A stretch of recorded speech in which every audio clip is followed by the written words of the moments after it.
Frédéric Gobert, bonjour. Bonjour.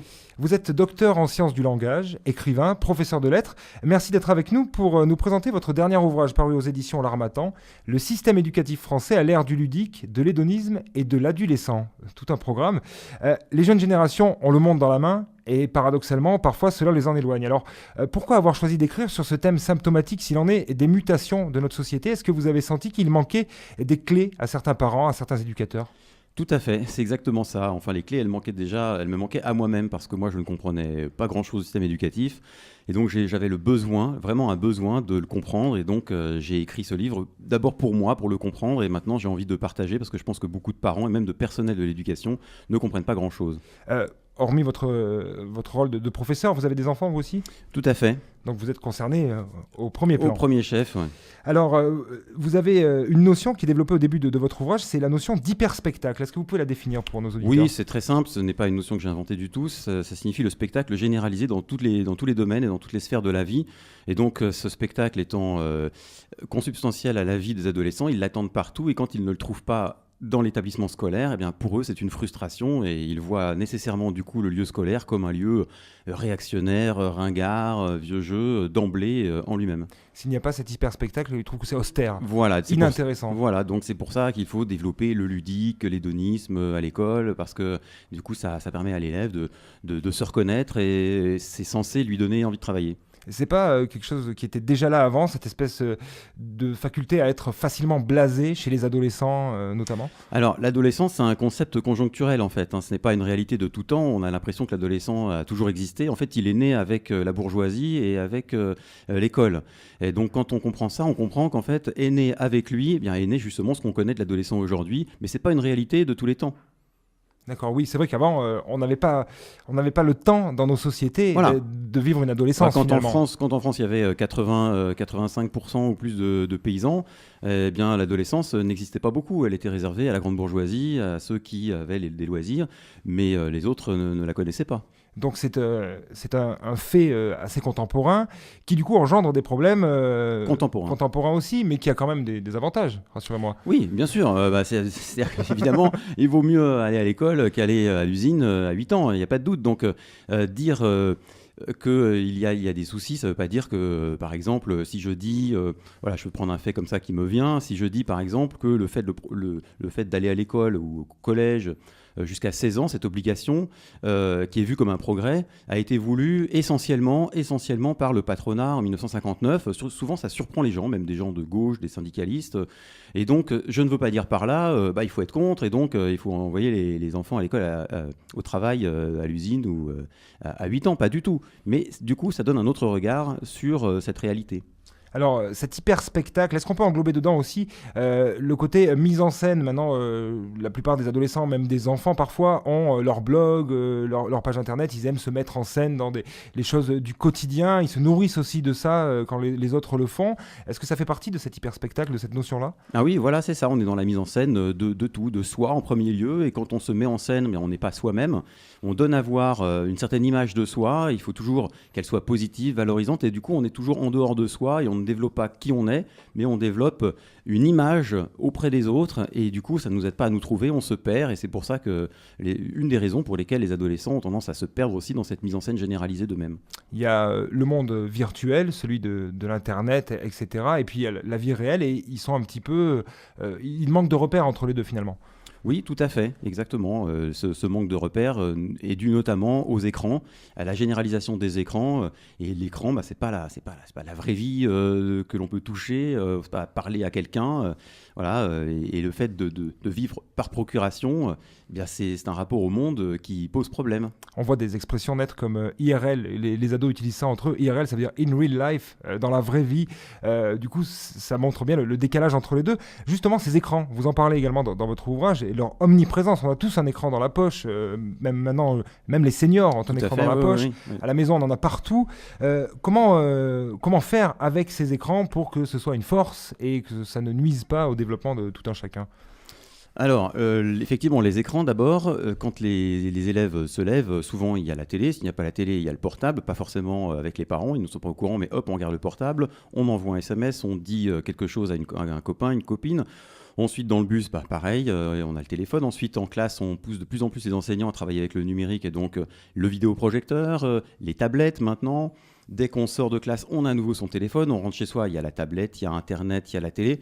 On peut très bien passer toute sa journée sur les écrans et quand on quitte l'écran, on a presque l'impression que c'est quelque chose de bizarre autour de soi, quoi. C'est pas normal, mais ce qui n'est pas normal, c'est la réalité.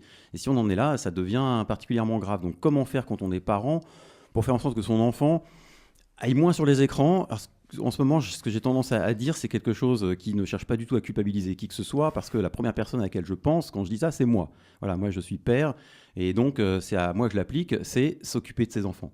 Voilà, notamment je pense aux pères, que les pères aillent avec leurs enfants, fassent des choses avec leurs enfants, voilà, sortent, fassent des sports, fassent des activités, proposent des choses, et tout ce que l'enfant fera avec ses parents, ça va le construire comme futur adulte, ça va l'aider à avoir cette affection et ce besoin d'autorité va être présent et il va se construire et du coup il va quitter les écrans et devenir un adulte.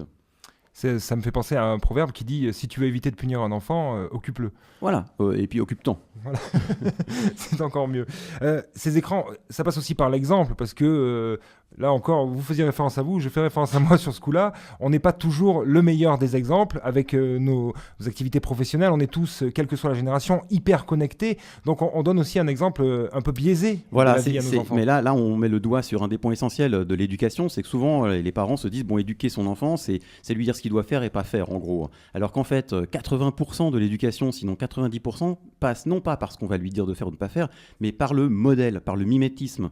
Donc l'enfant, inconsciemment, va prendre modèle sur nous et l'éducation va passer par le fait qu'il vit avec nous, qu'il nous regarde inconsciemment, ce que l'on fait, ce que l'on ne fait pas. Ce sont ses repères. Et donc si effectivement, lui, ne regarde pas les écrans et nous, on passe notre temps dessus, à 90%, lui, ce qu'il perçoit inconsciemment, c'est qu'on est dessus, point barre. Les 10%, quand on lui dit « ne va pas sur les écrans », ça pèse très très peu. Alors il y a une règle dont j'ai entendu parler, je l'appelle la règle du 3-6-9-12. Certains pédiatres préconisent pas de télévision avant 3 ans, ça ne sert à rien, pas d'ordinateur avant 6 ans, pas de jeux vidéo avant 9 ans, pas d'internet avant 12 ans. Qu'est-ce que vous pensez de cette vision un petit peu schématique Oui, du alors moi rapport aux écrans ? je ne connaissais pas ces 3, 6, 9, 12, mais quand j'entends ça, je me dis que là on est vraiment, comment dire, au niveau zéro, au niveau plancher de ce qu'il faut faire, quoi. C'est-à-dire que si on fait ça, déjà là on est au minimum de ce qu'il faut faire. Ouais. Vraiment, enfin même en deçà à mon avis du minimum. Là on sent que si on part sur cette base-là, c'est que vraiment on a déjà renoncé quand même à pas mal de choses. Mais c'est tout à fait symptomatique de notre société parce que le niveau est tel au niveau du renoncement aussi éducatif, que du coup on en vient à mettre comme plancher des choses qui sont déjà en deçà du plancher. Prenons un exemple, les troubles de l'attention. Les troubles de l'attention sont généralisés, rappelons que c'est une pathologie, mais cette pathologie étant généralisée à l'échelle de la société, ça devient une norme. Donc c'est celui qui n'est pas soumis à ces troubles de l'attention qui va être stigmatisé. Et si en classe, on ne veut pas les prendre comme base, mais on veut au contraire prendre comme base quelque chose qui serait beaucoup plus normal au niveau de l'état de l'enfant, du coup on est mal vu par sa hiérarchie, puis même par les parents. Et donc moi je pense que cette règle des 3, 6, 9, 12, il faut aller un petit peu au-delà de ça, quoi. C'est vraiment un garde-fou extrême. Voilà, d'accord, on va la considérer comme ça. Justement, ça m'amène à un autre concept qui est développé dans votre ouvrage, ce concept d'adolescent. Alors on peut l'entendre beaucoup, mais on le définit peu. Comment vous le définissez du coup ? Alors en fait c'est assez simple, on reconnaît dans adolescent, adulte et adolescent. Donc un adolescent c'est quelqu'un qui a l'âge adulte, mais qui se comporte toujours comme un adolescent et qui, dans sa tête, dans ses habitudes, dans ses mentalités, dans sa manière de vivre, sa manière de penser, etc., est toujours un adolescent. Alors ça se manifeste comment ? On peut dire en gros essentiellement par le refus des responsabilités et un comportement dit entre guillemets jeune qui est valorisé par les publicités, par notre société. Voilà, l'état actuel de la société valorise cette tendance jeune. Et si on est jeune à 40 ans par exemple, c'est cool, quoi, on est tendance. On est dans le coup. On est dans le coup. Voilà, c'est ça, on est dans le coup. Mais c'est pour ça d'ailleurs que la catégorie d'adolescent dans les études universitaires va maintenant jusqu'à 40 ans. Donc à 39, 40 ans, on est adolescent. Moi, je vous fais le pari que dans 10 ans, ça ira jusqu'à 50 ans, puisqu'ils auront 10 ans de plus. Voilà. C'est certain. Et même au-delà, dans les années qui suivront. Donc là, c'est un problème, puisque du coup, ce sont des adolescents qui élèvent des enfants, finalement. Exactement. Et comme si des adolescents élèvent des enfants, ils ne vont pas en faire des adultes. Ils vont en faire des adolescents, puisque les adolescents qui élèvent des enfants prennent leurs enfants comme modèle pour leur comportement, leurs valeurs, leur manière de parler. Souvent, on entend des parents aussi dire on va être copains avec ses enfants. Tout ça n'aide pas du tout les enfants à se construire. C'est pas, bien sûr, dans les règles de base de l'éducation, c'est quand même une des fondamentales de ne pas être trop proche. Mais dire ça, c'est paraître ringard auprès de plein de gens. Tout à fait. Là, le propos là, que je viens de tenir peut me faire passer vraiment pour un réactionnaire complètement. Y compris auprès de vos collègues dans la sphère éducative. C'est possible. C'est possible, voilà. oui. Tout est, voilà, oui. C'est très subjectif. Oui. Une des idées que vous engagez en problématique, c'est cette quête du plaisir, cet hédonisme que vous avez en titre. Doit-on comprendre que les jeunes générations ne se font pas violence ? Autrement dit, impossible d'apprendre si c'est trop contraignant, finalement. Déjà, cet hédonisme-là, en fait, il y en a plusieurs. Des hédonismes. Il y en a un qui est exigeant, qui est très rigoureux, qui est presque ascétique. C'est celui d'Épicure. Donc, c'est paradoxal parce qu'on l'associe, celui d'Épicure, justement, au plaisir à tout craint, on fait ce qu'on veut, etc. Alors qu'en fait, c'est tout à fait exigeant. Donc, on va le laisser de côté. Il est très exigeant. On ne va pas faire un cours là-dessus. Mais l'hédonisme qui est valorisé par notre société et qui est celui des adolescents, parce que c'est le modèle qui leur est donné, c'est un hédonisme de la consommation. Donc cet hédonisme, effectivement, n'est pas un hédonisme de l'exigence ou de l'effort, c'est au contraire, je joue, je m'amuse, je ne fais pas d'effort, et je passe à un jeu suivant, donc je consomme. Je consomme, donc je suis. Voilà, mais consommer, ça ne rend pas heureux. Il suffit juste de consommer quelque chose pour savoir qu'après, on a envie de consommer toujours. Voilà. Être heureux, c'est être posé, serein, content au sens de plein, et donc on n'a pas envie de consommer et encore consommer, sinon c'est qu'on est malheureux, c'est qu'on est frustré. Et la société vise, c'est un peu terrible ce que je vais dire, mais elle vise à rendre frustré et malheureux pour qu'on consomme, et c'est censé être bon pour la société. Une société qui, du coup, si on vous suit, ne crée plus, n'éduque plus des citoyens, mais des consommateurs, finalement. Oui, elle fabrique des consommateurs, oui. Alors ça c'est le constat, et qu'en déduire alors pour notre système éducatif, d'autant qu'il nous reste hélas peu de temps, et on pourrait parler de ça pendant des heures, Frédéric Gobert. Doit-on repenser notre système éducatif pour le rendre plus ludique, ou au contraire doit-on réapprendre aux plus jeunes générations la valeur du travail ? Alors ce qui est problématique, c'est là vous me demandez ça en quelques secondes, et alors, là c'est beaucoup trop important pour que je vais avoir beaucoup de mal à répondre en quelques secondes sans tenir un propos caricatural, parce que c'est quelque chose qui nécessiterait une émission à soi seul, quoi. D'accord, donc pour ce faire et pour essayer d'avoir plus de clés, on lira avec grand plaisir votre ouvrage « Le système éducatif français à l'ère du ludique, de l'hédonisme et de l'adolescence ». C'est paru aux éditions L'Harmattan, on le trouve partout ? Tout à fait, alors pas tout à fait partout, à Privas, à la librairie de Privas, il n'y a pas de souci.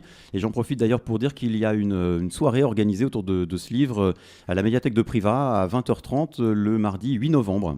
On en reparlera sur les ondes de RCF. Merci d'être venu faire un tour dans nos studios pour nous présenter cet ouvrage.